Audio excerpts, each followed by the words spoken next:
27-year headache. Chapter 5 of the life of God's righteous servant of Isaiah 53. The same year I graduated from law school in 1982, my son Justin was born. In 1985, my daughter Brooke was born. And in 1988, my youngest child and daughter, Laura, was born. I was making good money, though I expected a lot more, in my first job with a law firm that specialized in collections. I also tried my first civil case, which, while working there, which was a nerve-wracking event, first trial. The first day I entered the courtroom, the judge asked me if I was a law clerk. I had a very youthful appearance, though I was 28 years old, not 20, common age for a law clerk.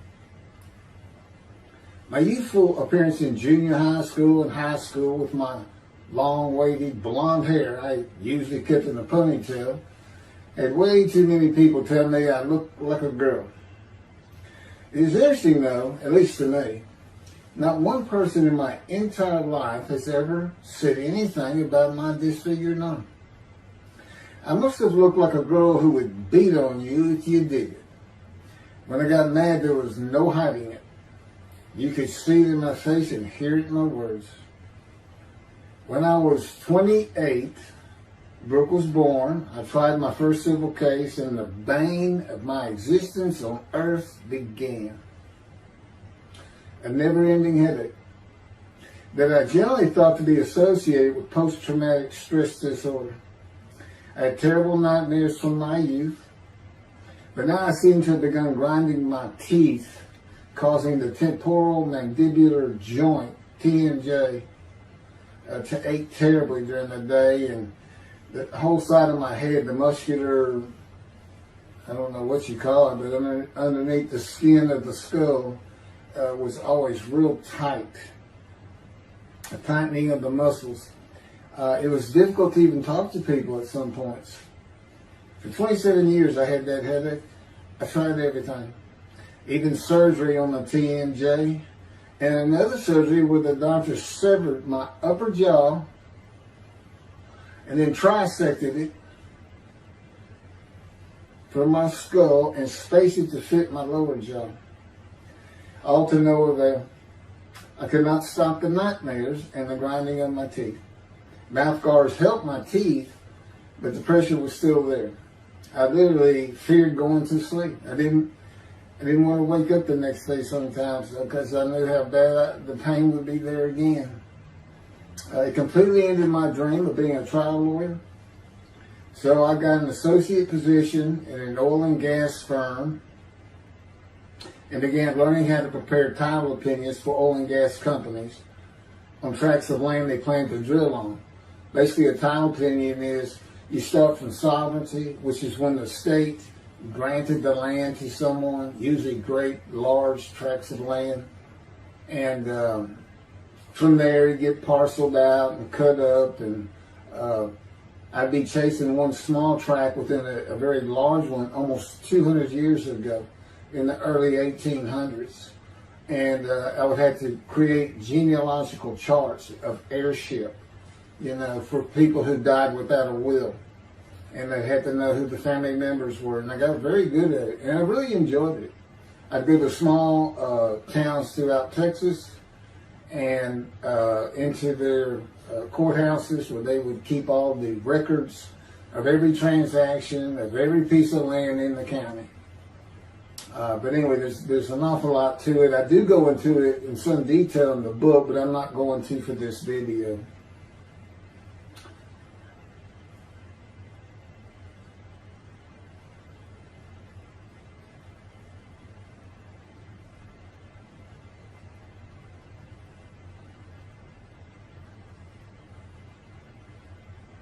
Eventually, I had my own firm.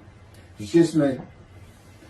In my own office, and I was doing very well, though billing hours for title work is generally lower than other areas of the law, by the hour.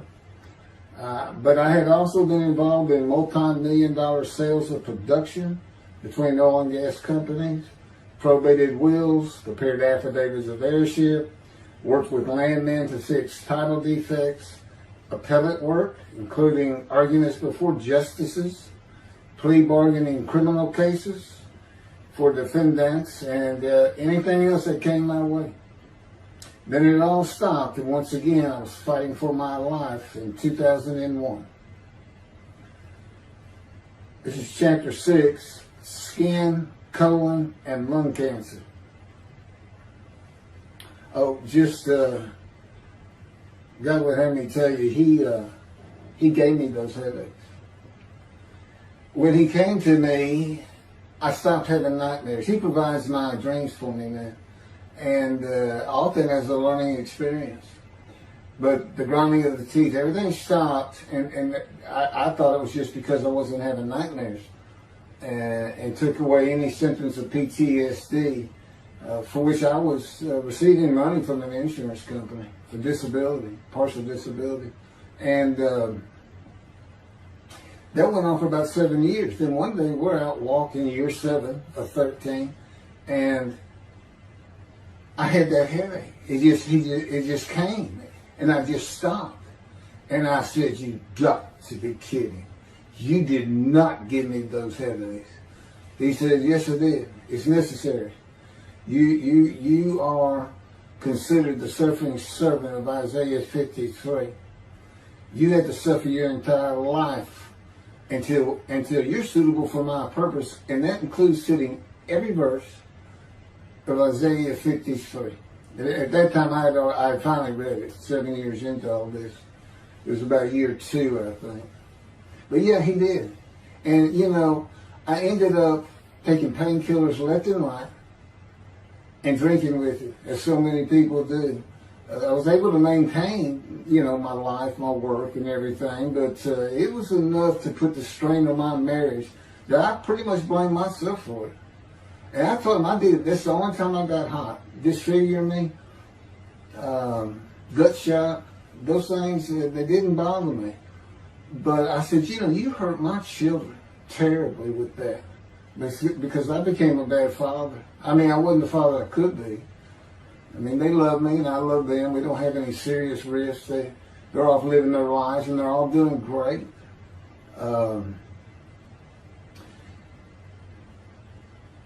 But if they consider themselves anything, they're Christians. And although I don't think any of them are overtly religious, or that they're in church every Sunday or anything like that, but when I started going to the conservative synagogue here in town, and I told them I was converting to be Jewish, that pretty much just saying I would be a Jew, I guess. I'm not sure that I didn't believe in Jesus was probably more of it, God says. But really haven't talked to them much at all in 7 or 8 years. But anyway, so God gave me the headache, just to make sure.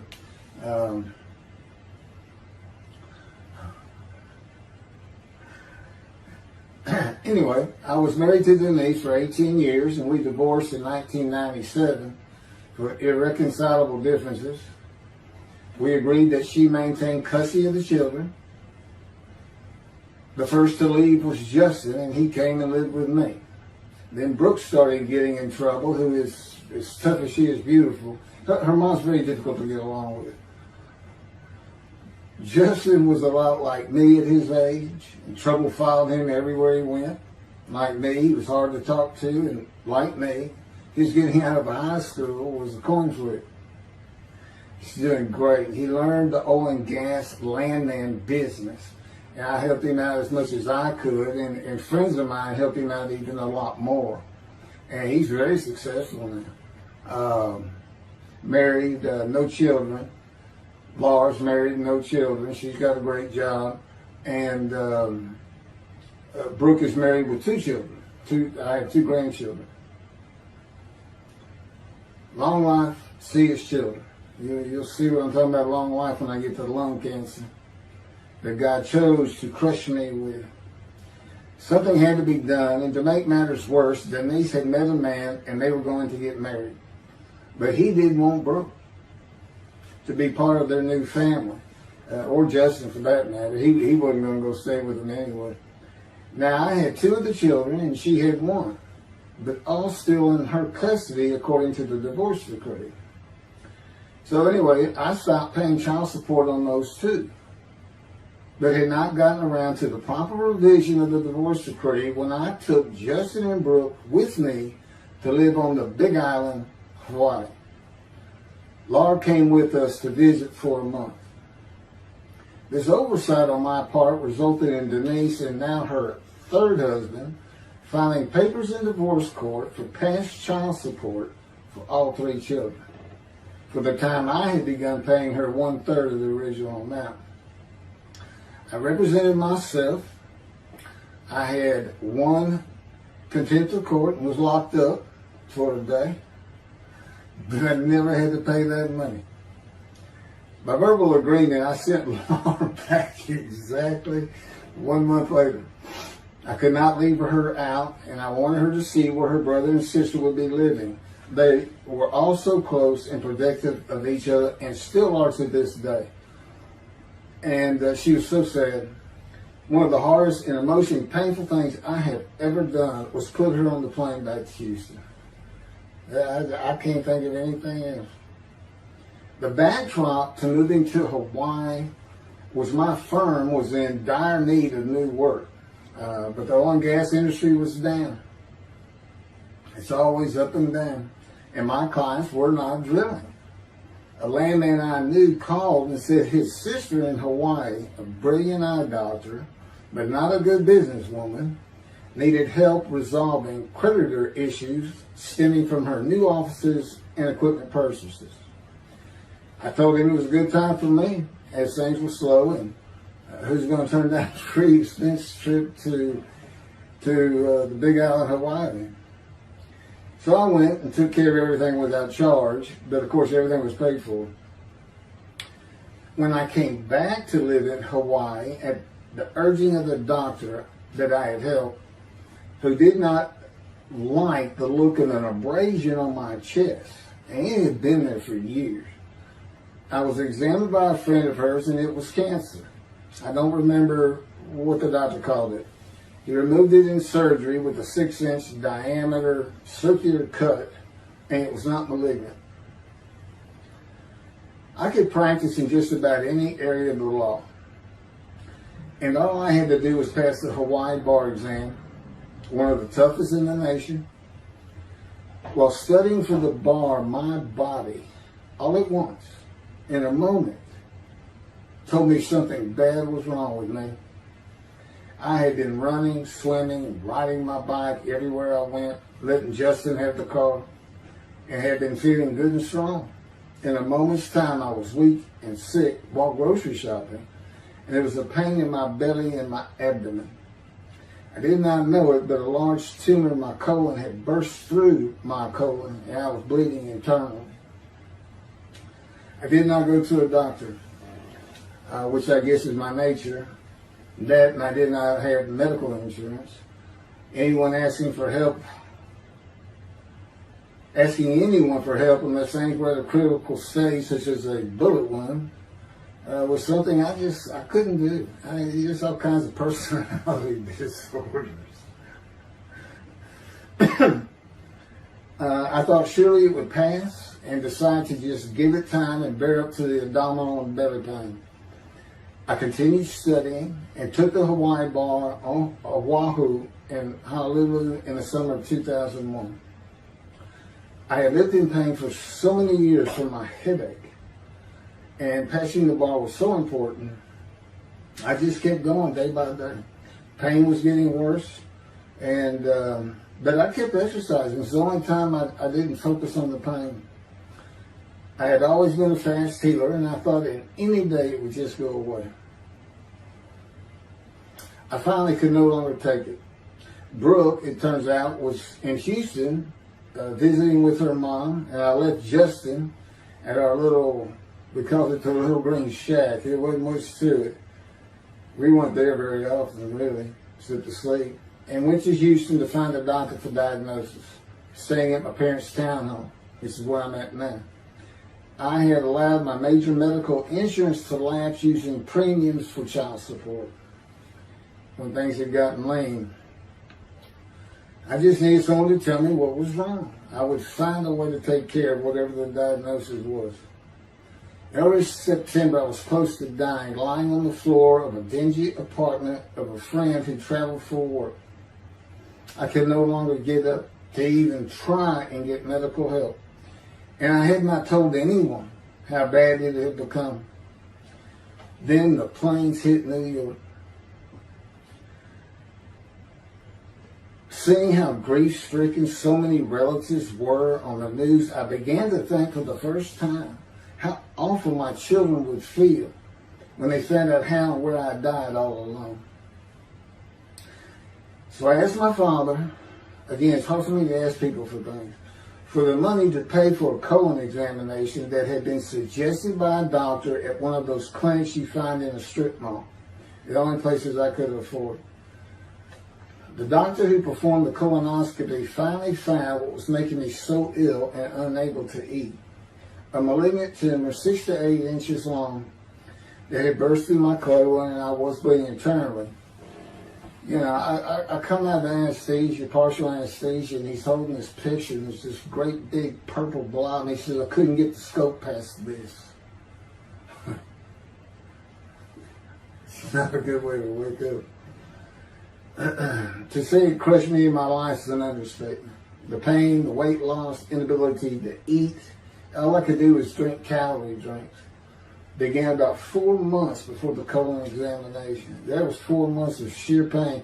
But as it turns out, I did pass the Hawaii bar exam. It was now early October 2001. The doctor told me, look, you don't have insurance. Go to Bentop Hospital. That's the hospital I went to when I got gunshot.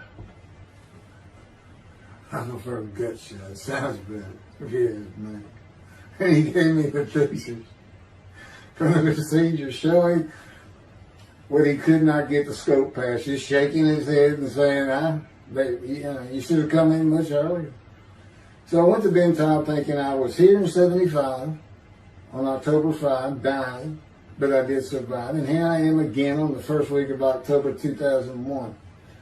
I showed the pictures to the admitting nurse. Instead of them sending me to the waiting room, she just looked at me and she said, this is a public hospital. I mean, you can wait all day long to have a cold check. She looked at me and said, why did you wait so long? And how are you still alive? And I told her, I have no idea.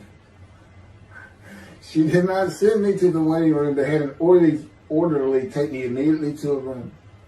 There they hooked me up to a morphine machine where I could hit a button at a time interval I can no longer remember and receive a small dose. I do know I never missed one. I was very depressed, and my parents who waited in that line for admittance with me looked so sad and depressed. It was not one of my better days, though I finally had some pain relief. Day after day, I lay there waiting for the next test they would run. It was during this time I received notification that Denise had filed papers in the divorce court to recover monies for the time I was taking care of 2 of the children. It's also when I received notification from Hawaii that I had passed the bar exam. So, Bentop Hospital, what a lifesaver. I mean, young surgeons in like Baylor University, medical schools, it's a prime position to get your hands on if you're going to be a surgeon, because you're in surgery all day long and all night long. As long as you can stand up, they're bringing people in. It's just a real hot spot in Houston and a great hospital. But it's not a place you want to stay. You really don't. My doctor would come in and be out so fast, I never knew what was going on. He did tell you my previous surgery to my abdomen, where they opened me up from stem to sternum, complicated removal of the tumor. On October 25, my son's birthday, who was now stuck in Hawaii, They cut me open again and removed the tumor. It was about a week or so later, I was released with a schedule for chemotherapy. I returned to the dingy apartment all alone, and I just stared at the television for weeks. I did, and chemo is so depressing for those who have to go into it. A small room with big chairs for about 20 people who all look like death, including me. Everyone with an assortment of bags of chemo dripping into our arms for hours. It took about 8 hours before I really got sick from it. And I had to park a long way to avoid paying for parking and drive a long way to the apartment. It was a very gloomy fall and winter. When I completed my chemo of once a week for 6 or 9 months, more tests were scheduled. I do not remember how many months the chemo lasted. I do remember I did not finish, missing the last 3 sessions. At the end, I could not get out of the door without bursting into tears and just not go. It just wore me down to nothing. On the bright side, it was my goal. I had my own apartment called The Loft.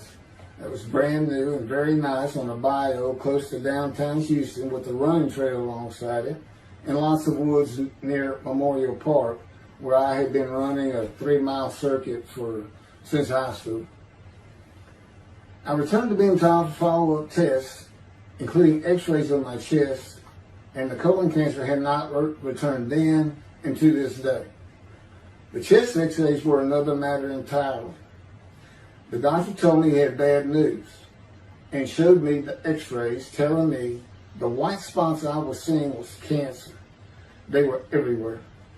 Lungs full of cancer, he said, at a stage I could not be treated with any success. My dad was with me, and I asked the doctor, well, what does that mean? And when he said you need to prepare for death, the look on my father's face was so sad and hurt at the same time I'll never forget. And we've been through some tough things in this house. Every house we've been in. It didn't affect me one bit. I did not feel anything. I was too beat down from the chemotherapy to care, I guess. God tells me I had a lot to do with that. And in fact, no matter what they said, I didn't think I was going to die. But I didn't know that. I just wasn't having that conscious thought. And God says he had a lot to do with that. And of course, he hadn't spoken to me yet. I had never seen a doctor for cancer or any other ailment since that day. I had to get Justin home was all I thought about. But I needed money. I found an old client that needed a title penny for a drill site well. I struggled through that and got my boy back to Houston. And it was tough. I was so weak. And it had been so long since I really had done any title work. And just going to pick the work up and visiting with the client was a major to-do for me. But we got there and I got Justin home and he went to live with some childhood friends. This was now 2002 and going into 2003.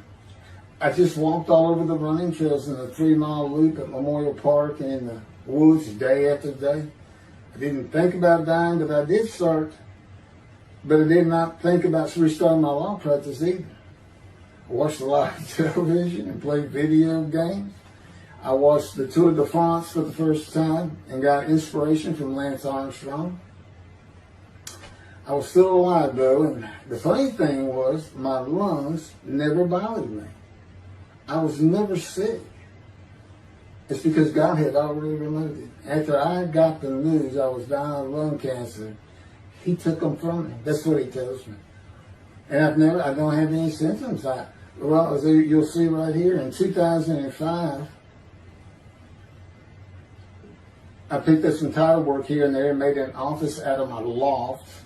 I bought my first motorcycle, soft-tailed lowrider Harley Davidson. First time in many years I was happy. I love riding that bike. In 2006, I did some landman work for standard day wages and began dieting and running.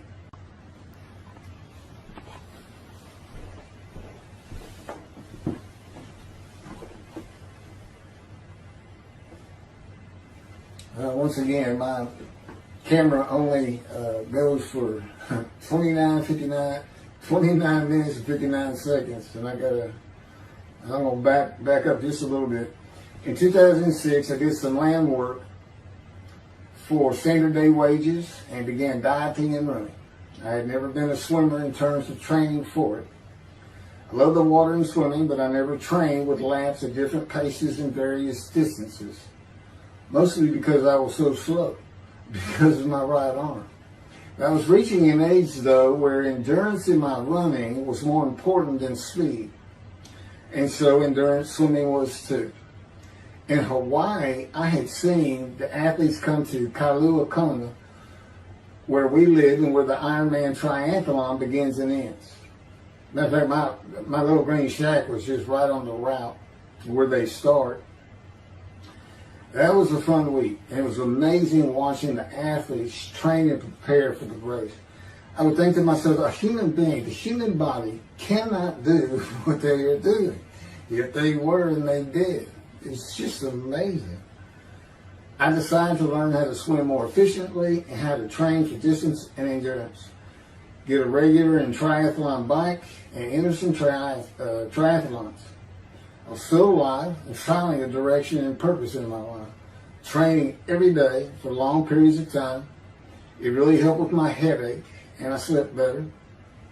In 2007, I signed up for the March 30, 2008 Lone Star Half Iron Triathlon in Galveston, Texas, and the October 5, 2008 Longhorn Ironman 70.3 in Austin, Texas. You cover 70.3 miles, and you got to do it under 8 hours. And I did real well in the first one.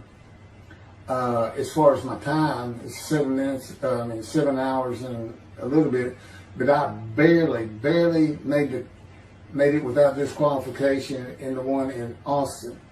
And it was primarily because of the hills.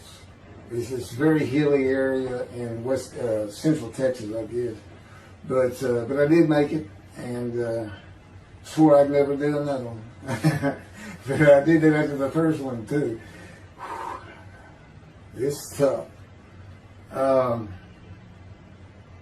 My insurance was still paying for my inability to work, primarily based on the headache and a diagnosis of PTSD. So I was not working, and I got real serious in training to swim the 1.2 miles in the ocean, and that would be in Galveston and in a lake in Austin, 56 miles on the bike, and a half marathon, 13.1 mile run. That's what I was able to do with a diagnosis in 2001 of lung cancer that could not even be treated, stage 4. And that's just about impossible. It would take a miracle of God for that to happen, because generally you're going to die within 1 year. They say if you get lucky with good medical treatment, you might make 5 years.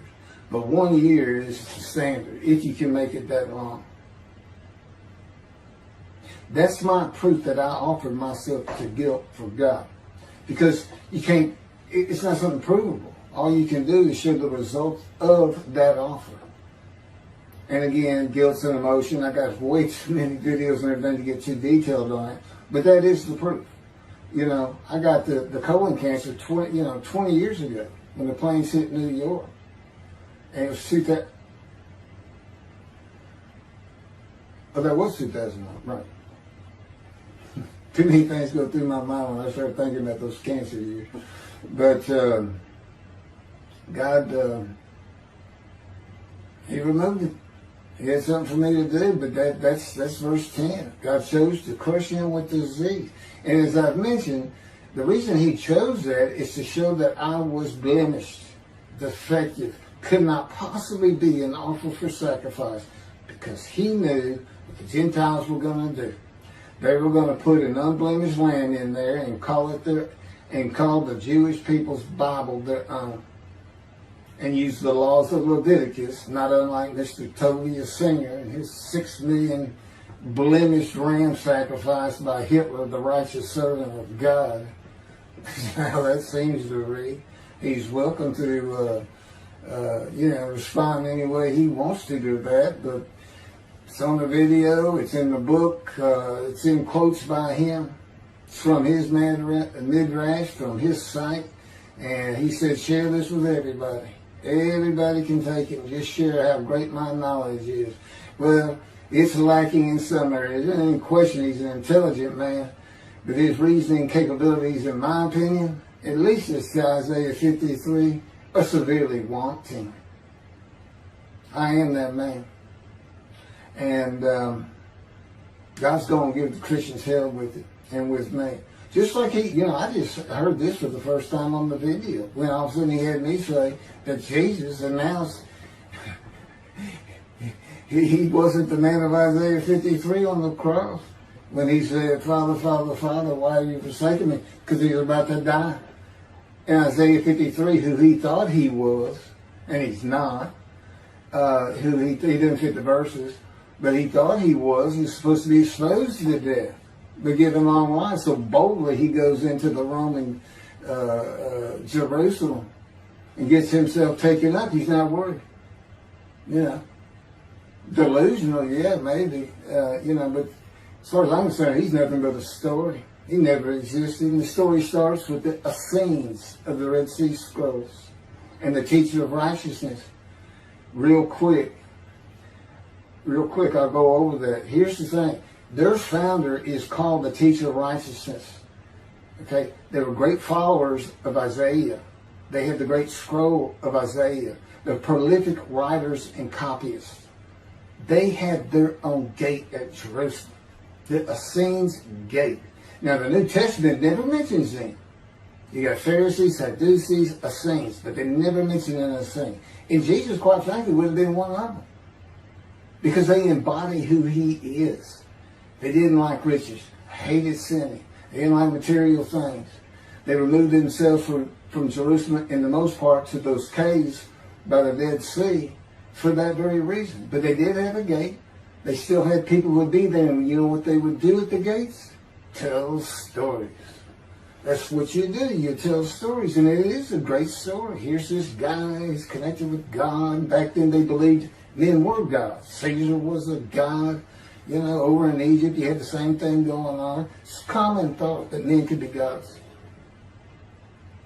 And this story just springs up. And there didn't any question. They'd have gone and questioned it. I mean, they're sitting right front and center in Jerusalem. You think they didn't hear about this man walking on water, raising the dead, feeding 5,000 with 2 fish and 5 loaves, turning water to wine? That alone, Rome would have said, Caesar would have said, he does what? He turns water to wine.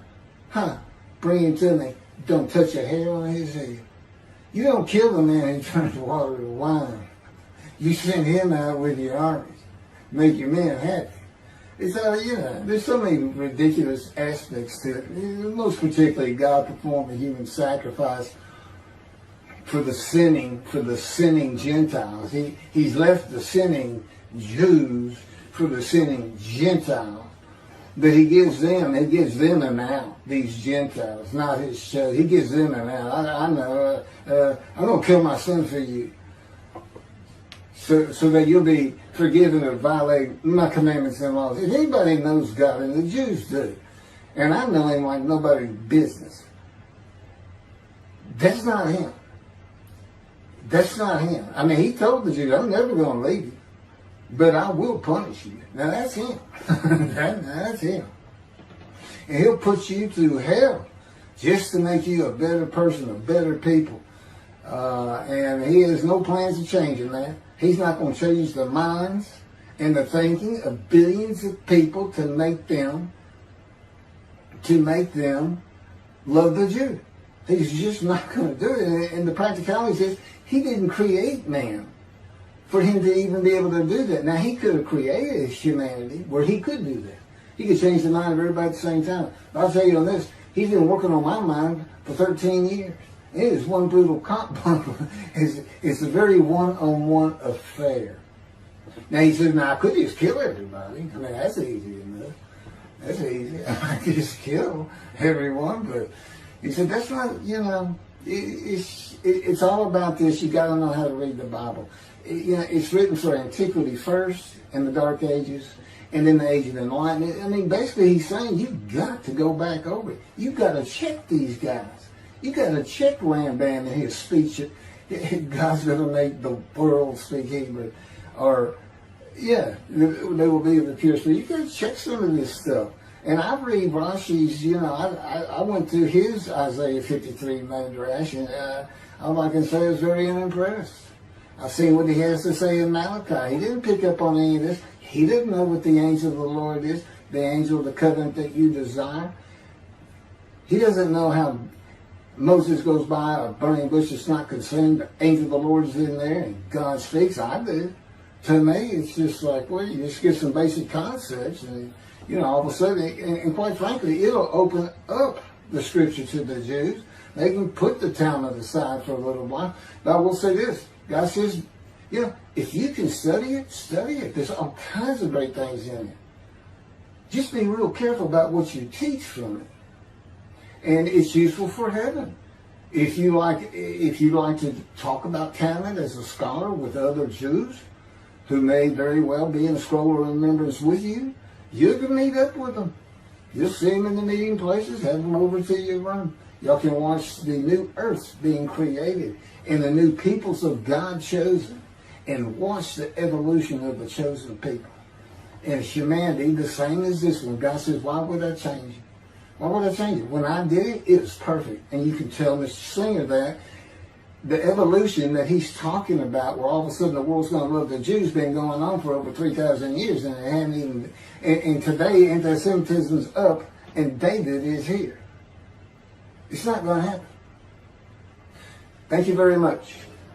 I will be doing. Was that 5 and 6? Yeah, that was 5 and 6. Now the book picks up at chapter 7. It's on a video when God first speaks to me. And it's very interesting. And we'll still be putting some videos out. But I've pretty much covered all the major material. Everything from Isaiah 53, the day of the word, Lord. There's a few more things. And it's a better read than it is a video watch. But, for those who like to read. But it's covered very well in these videos. And now that I put in the personal part in, which is to show how I fit Isaiah 53, and you see the difference in my life. Now that's a life of suffering. That's a life of pain. That's a life of familiar with disease. They say, gee, well, he died on the cross. He was scourged. He was scourged and this and that. Do you know how much he suffered in his life? I mean, he's not even in the conversation as a man of suffering. He's not in the conversation. Thousands and thousands and thousands of people died horrific deaths back then and by crucifixion. It's not the only one. This is descriptive of a man and his life. So you can find him, identify him. And what did he do? He never suffered. He was never sick. Ever. Until the last day of his life. He's 30 years old. He's got one day under his belt of pain and suffering. To me, you're not even in the conversation. I mean, that's nothing. That's not even suffering. That's just, you had a bad death, sorry. You got whipped first. You got whipped. One gospel says the scourging was an open-handed slap to the face. Now, the other three do say scourge. But then and then every movie you see, he's carrying that cross. He's all whooped up and bleeding, this and that. He carries the cross in one gospel only. In the other three, it's carried for him. And then he's on the cross, and what does he do? Father, Father, why have you forsaken me? And then the gospel says, one of them, and then he gave up the ghost. He gave up and died. I laid in the back of an ambulance for 8 hours, doing everything I could in my power to stay alive. Just gave up the ghost. There's another video where we make that a little bit more humorous.